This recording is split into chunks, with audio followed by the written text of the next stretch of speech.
నిఖిల్, రీతూ వర్మ హీరోయిన్లుగా నటించిన కేశవ మే 19న ప్రేక్షకుల ముందుకు రాబోతున్న సందర్భంగా చిత్ర యూనిట్ ప్రమోషన్లో భాగంగా కొన్ని టీవీ షోస్లో పాల్గొంటూ సందడి చేస్తున్నారు.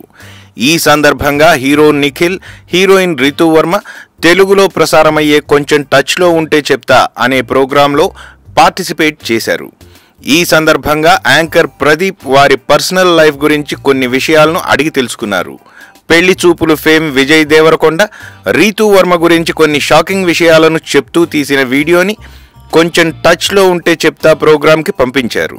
అందులో రీతూ తను పెళ్లి చూపులు సినిమా షూటింగ్ అప్పుడు ప్రేమించుకుని ఆర్య సమాజ్లో పెళ్లి చేసుకున్నట్లు చెప్పాడు. దీంతో అక్కడున్న వారంతా షాక్కి గురయ్యారు. రీతూ కూడా విజయ్ని సపోర్ట్ చేస్తూ తమ ఇద్దరి మధ్య ఉన్న సీక్రెట్ని ఇలా లైవ్లో ఎందుకు రివీల్ చేశాడో అంటూ ఆశ్చర్యపోయింది. దీంతో ప్రేక్షకులు ఇదంతా నిజమో కాదో తెలియక సతమతమయ్యారు.